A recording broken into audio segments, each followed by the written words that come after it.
So next up is your demo or your offer. And what I mean by this is you could also say consult or strategy session. And these things to me, guys, are all the same thing.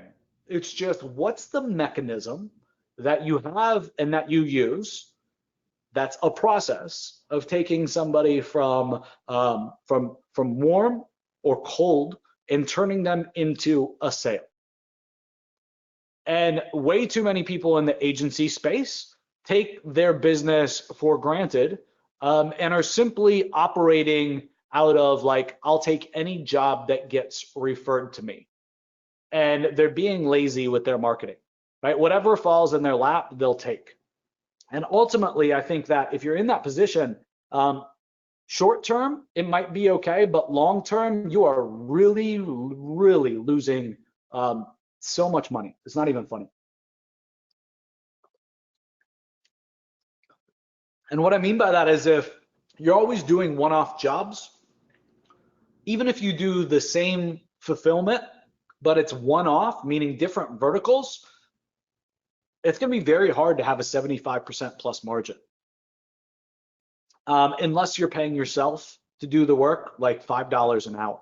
Because every time, let's say you're doing SEO, every time you got keyword research to do, every time you got all the city research to do, every time you got to figure out what topics to write about, every time you have to figure it out for the first time. Stop fucking doing it. Like, please, for the love of God. Like, that is the most horrible, awful work ever that you get no return from. And so unless you're okay with paying yourself $3 an hour, like, knock it the hell off. Like, stand up for yourself and accept better. Like, demand better. Stay in your freaking lane, all right? And focus on having a system, right? A tactic, a strategy to take people from cold to turn them to warm and to get them to buy. Hey, if you do that and just stay in your lane in terms of what it is that you're offering and who you serve, you will have a business that has a great profit margin, okay? And not only that, but you will have a business that one day that you can actually sell and step away from versus you just having to run this thing forever. Guys, you should be scared of having to run a business forever. You should be scared. Like, what is the exit strategy? I'll tell you that for all the baby boomers that are looking at getting out of a lot of businesses right now, and even the generation before them that are getting out of businesses right now, what are their options? They don't have shit for options. A lot of them are trying to sell their businesses right now, and I'll tell you what's happening.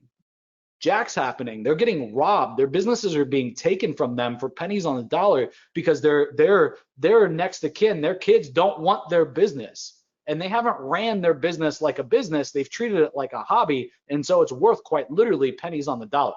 Give me a 9 if you guys are seeing this in the marketplace. Like, it is ridiculous. So for me, guys, this scares the shit out of me. I want to have an exit. I got to be able to get out someday, sometime, and I got to be moving towards that and building towards that. And if you're not, I'm going to smack you, make you think about it. Like, do you really want to be doing this forever? Yeah, Al says 9 also with farmers who have children who don't want to buy the farm. Yeah. So somebody said sign shop earlier. So when I was just in Ohio, I stopped and saw this sign shop, and I was talking to this sign shop, and they got the same problem, right? They got kids. The kids don't want to take over the business. It's got a daughter or son. Daughter or son doesn't want to take over the business. It's a great business, but the guy that runs it is the owner operator, and nothing happens without him. Like, he's involved, like he's got employees and such, but the business wouldn't run without him. Business is worth like nothing because of it. So for me, again, guys, sorry for the tangent, but a business is a list of systems and processes. And the only way that I believe it's a business and not just a hobby, right, is if it can run without you. Step away for a week, step away for 2 weeks, right? And you should come back and the business is stronger than when you left. All right, so in this demo slash offer slash consult or strategy session, in this mechanism, what we want to do, again, is be able to take somebody from cold and talk to them about a promise or a result, okay? Or from a foot in the door into this mechanism, right? This is the mechanism that converts prospects. So we have two different angles to get people into this to sell them. Without this, a sale doesn't happen, right? So we either have the foot in the door, okay, or we have basically direct pitch to a strategy session or a consult, right? Direct pitch into that call, okay, or by offering a foot in the door. Those are the only two ways that these things happen, okay? And this process, no matter if you got it from pitching it directly, like head on, okay, like this way, right? Or you got it from running a foot in the door offer, this should be 95% the same.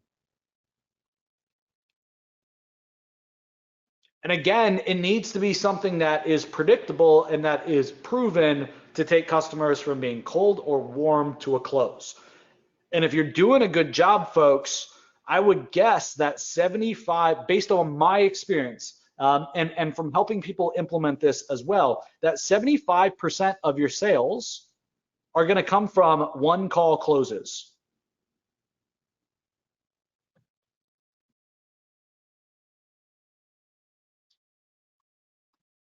Either that or you're doing it wrong. Okay?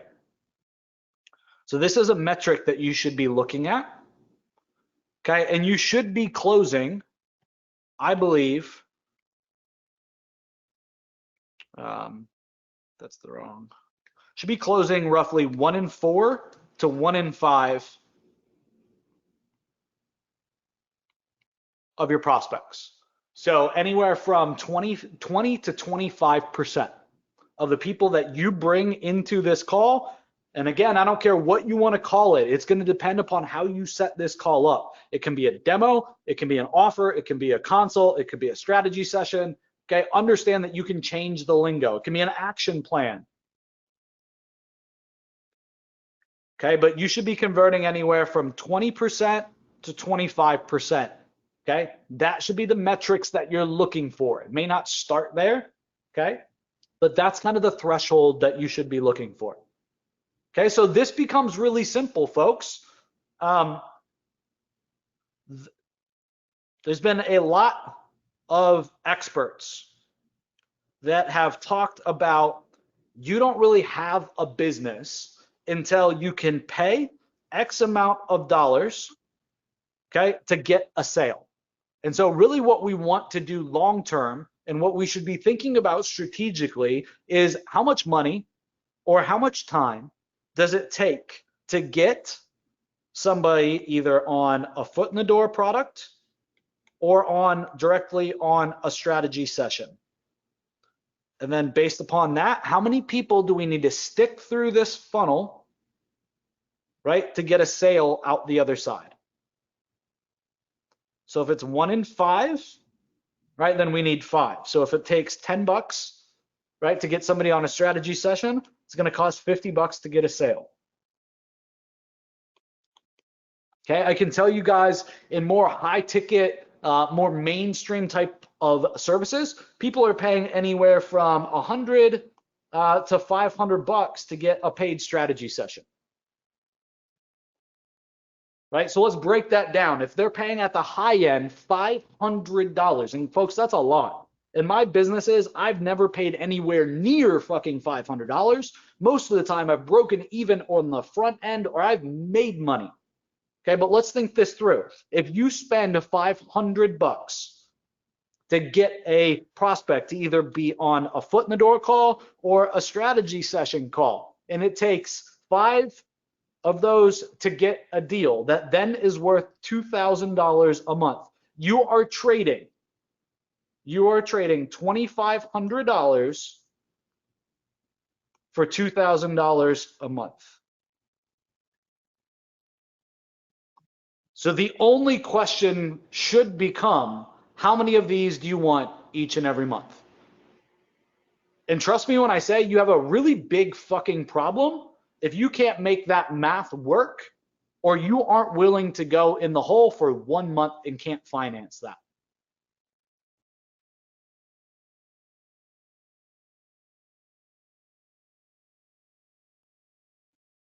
Jim Thorpe says, brilliant. Chris Vi says, what sort of multiples are you seeing when selling an agency? Thank you, Joe. I've had have to head to a meeting. Glad you enjoyed it out. No problem. Okay, so in terms of multiples really depends, man. That's a great question. Try to get this to open in a new tab here, or in a new page. So multiple is going to depend on if you really have a business or not, right? At the end of the day, the multiple is really going to depend on a couple of things, in my opinion. So let's talk about this. Multiple is really going to depend. Have you niched down? Okay. Do you have a sales process where you can stick $5 in like we just talked about and pull out $10 out the other side? How important are you? The operator, right? Or not the operator, the business owner, the entrepreneur. How important are you? The less important that you are, the more that you can just walk away and hand it to somebody else to run, the bigger multiple that you're going to get. The other thing that you have to think about, though, here is who's going to buy you. Okay, and this really is going to depend on the niche that you're in, but it's also going to depend on the revenue that you're at. Okay. And what I mean by that is you're going to get involved in like industry buyers who are buying simply because they're in the industry and they have other products or services to sell to that exact same industry. So bolting on a digital marketing company to a supply company or somebody that sells software to that industry, right? They're already in there, makes sense, right? They can probably double the average customer value pretty quickly, or vice versa on either side. They can make huge incremental gains, okay? But then the other type of person that you're going to see basically buying is like the Sally or the Joe. And really they're buying, right? The average Joe, the average Sally or the average Joe. And they're buying because they want a business, right, to run. I would say the third are people that are doing like huge wrap up type of deals, and they're coming into an industry and they're gobbling up 10 like businesses that support each other, and they have obviously huge venture backed kind of backed companies, right? They have huge wallets. Those are the three primary buyers that I see in the space. Anybody have any additions there? Does that make sense to everybody? Let me see.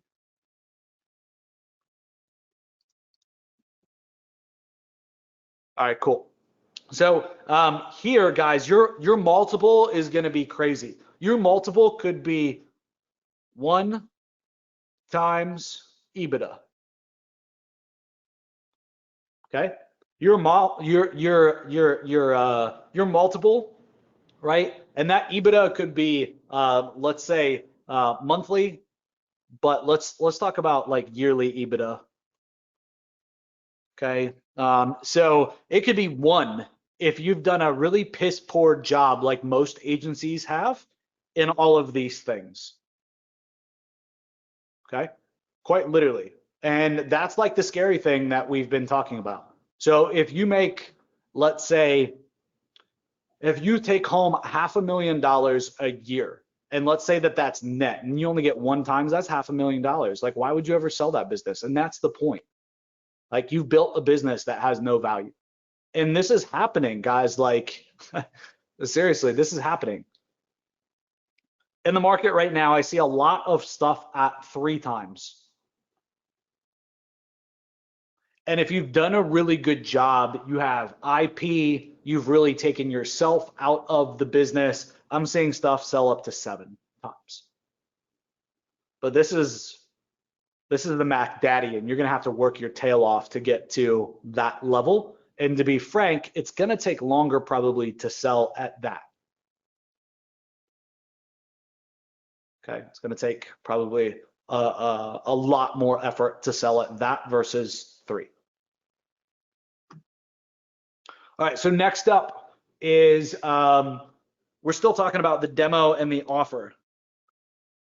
Okay, so at the end of the day, I think I want to give you guys a couple of takeaways on your demo, your offer, your strategy session. Is you gotta understand that the goal of that call is to take somebody from where they're at now to where they want to go. And we all have to understand that along the way, to get from where they are now to where they want to go, right, or their goal, is that there's lots of things that they have to do. Understand that all that you're saying is that I can help you get there faster. I can accelerate this. I've been there, I've done that. Okay, if you can say that, right, then do that. Your goal is to show them that you're the gap. You can solve going from here to there and doing it better and faster than they can. At the end of the day, way too many people that I speak with and I look at their decks, I look at their pitches, they're simply not doing that. Right? They're not showing them that there's a void, that they have to do more than they're doing right now to get to where they're trying to go. If you don't tell a prospect or show a prospect that there's a gap that they have to fill to hit their goal, right? That they got 5 more things, they got 10 more things that they need to hit and to hit well in order for them to hit their goal, and position yourself in the middle there to help them achieve that, I don't even know why you're getting on these calls. So if you're selling SEO, the easy way to do that is to really talk about average customer value, right? And to back out the system, right? How many customers then do you need?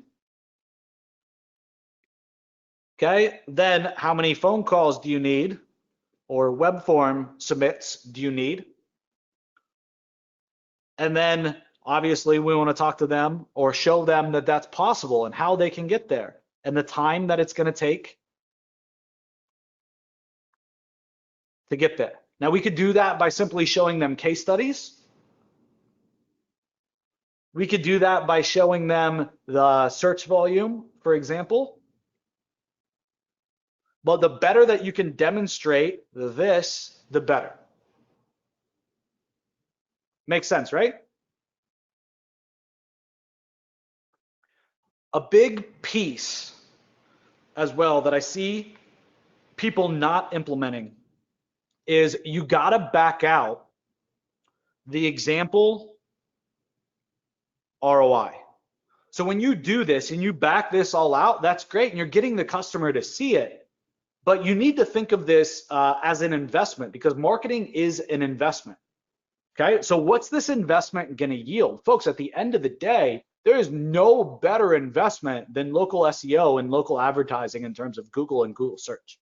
Like, there's not, as long as you can simply get them results.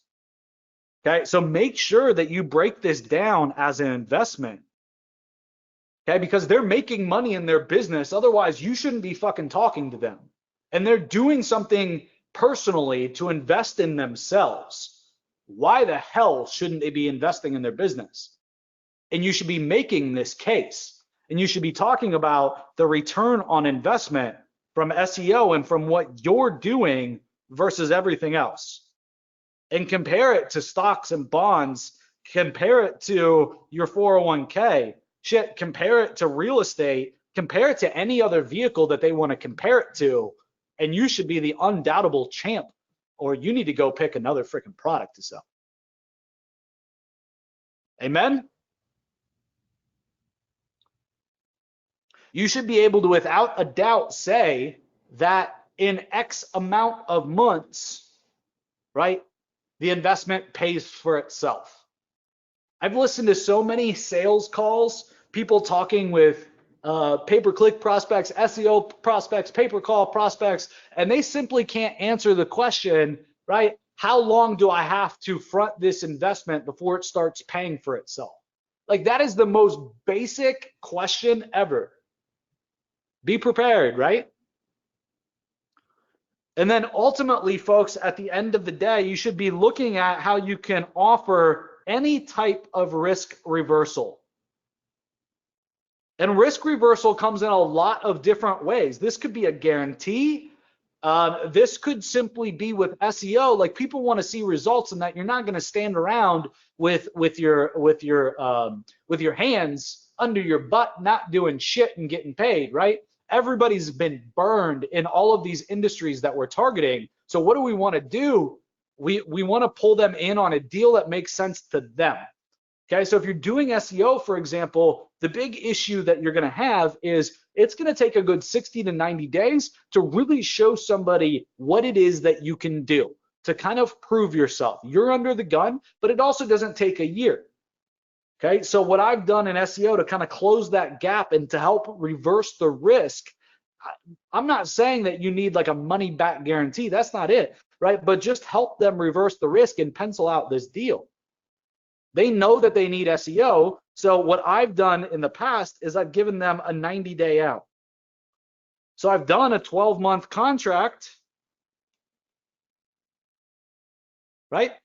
And that 12-month contract auto renews every year too, unless they cancel.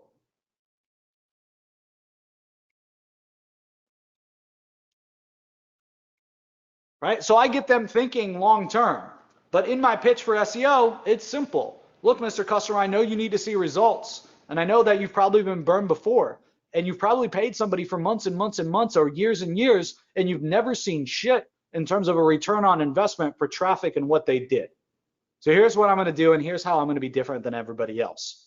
My contract works like this. I really need 90 days to prove to you what I can do and to put my money where my mouth is. So when you sign this contract today, what's going to happen is you're going to sign this 12-month contract and it renews every year. I need to know I got somebody long-term, as long as I can show you, Mr. Business Owner, that this is going to pay for itself long-term.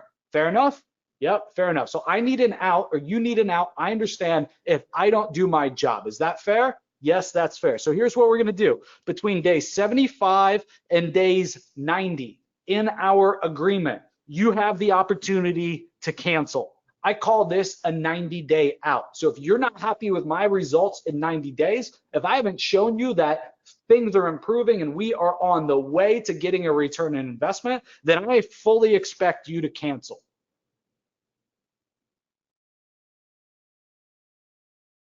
We mitigate the risk.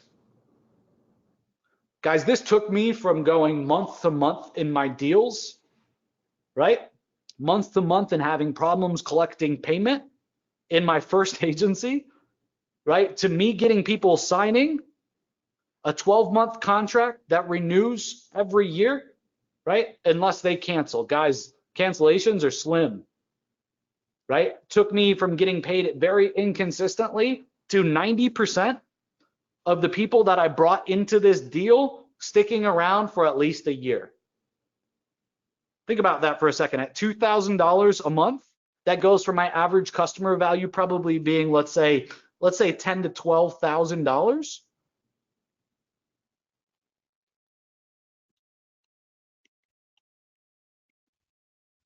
To being at least $24,000. I more than doubled my average customer value.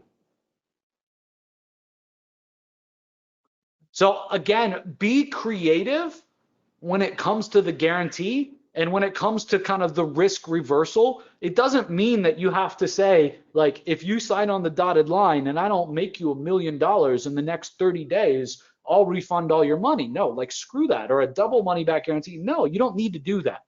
Okay, but just think about risk reversal. Okay, think about how you can cut the risk from your prospect's mind. Let me check in here with you guys real quick. Good stuff? Yep, amen. That's gold. That's nice. On month 13, they can't cancel until month 24. Yeah, so basically in your contract, you give them like, hey, on month 13, and in month 13, you can give me notice that you want to surrender or you want to cancel the contract, right? If not, it's going to auto renew for another year. Frankie says, I always went month to month, but this is pure gold. Frankie, implement this. And if this doesn't freaking double your business I'll give you a 1-day strategy session and I'll fly you out here if it doesn't double your business. Like, that's how confident I am in it. This made all the difference in the world in my business and in my local agency.